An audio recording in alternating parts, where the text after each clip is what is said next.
Roadmaster Active Suspension is one of the most innovative, effective, and simple solutions to improve your truck's factory suspension under both light and heavy hauling situations. And best of all, it bolts on in as little as 45 minutes. Your truck's powertrain may be capable of towing heavy payloads from the factory, but the stock suspension is an area that can be massively improved with the Roadmaster Active Suspension System. No welding, fabricating, or other modifications required. You will need these hand tools to complete the install on your vehicle. Start by placing wheel chocks behind both of your vehicle's front wheels to keep the vehicle securely in place. Loosen the rear lug nuts, but don't remove them. Locate the center of the rear differential of your vehicle and place a jack underneath it. Lift the rear diff with a jack centered in the middle of the housing. Now you may remove the lug nuts and wheels.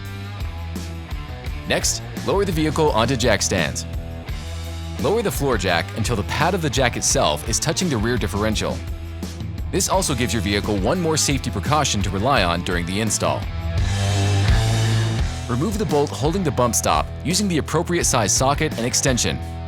This size may vary by year from 13mm to 14mm.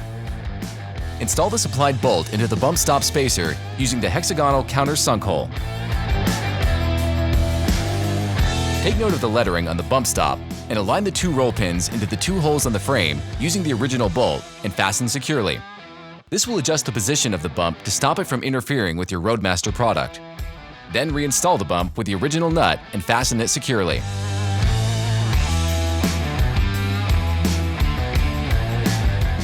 Now, you may start installing your kit, ensuring you only work with one side of your active suspension at a time and ensuring the leaf springs are in their maximum arch position.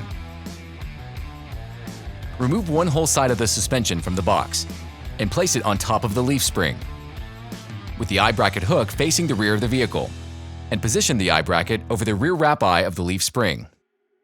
Now, move to the opposite end of the suspension and locate the axle connecting brackets. Remove the 14mm bolt, nut, and spacer so the brackets can hang loosely to the sides of the leaf spring. The axle connecting brackets have multiple holes to give you a range of mounting locations to best fit your vehicle's application and needs. Provided that proper clearance allows, using the second or third hole location may provide optimal strength when approaching max towing and hauling capabilities of your F-150. Tighten the nylon locking nut into place. While tightening the nut, ensure the bolt and spacer are located directly under the leaf spring. Double-check the eye bracket and make sure it's in the proper place on top of the leaf spring. Now we can move on to setting the tension of the active suspension coil spring. Position these two nuts into the middle of the threaded rod as shown and tighten. Hold the threaded rod in place by using a 24mm wrench on the rearmost lock nut. Turn the front cap screw with a 14mm socket until the gap between the coils begin to open. Now, locate the two spacing discs located in your suspension kit, a white 1mm disc and a black 2mm disc. For up to 25% increased suspension strength, use the white disc as a spacer between the coils. For up to 50% increased suspension strength, use the black disc.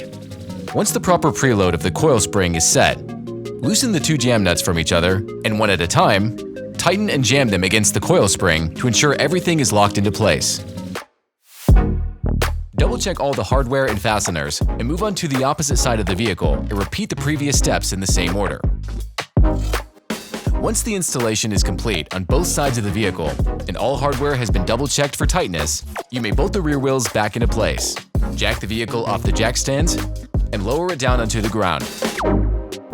When I first drove the truck, right after it came back from the install, I just noticed it was grounded. It felt more like I was in four-wheel drive than in two-wheel drive. And especially pulling the trailer, it felt more grounded. In the past, this truck would bounce with the rear end, and the active suspension seemed to quiet that down. When you're pulling a trailer, you want your truck to be level, you want your trailer to be level. Without the active suspension, you end up with maybe a 1 or 2 inch sag in the rear of your truck. I think it's an amazing piece of technology that someone came up with something that looks so simple but can accomplish so much. The active suspension allows you to pull with confidence. If you need any help with your installation or have any questions, check out activesuspension.com for more information.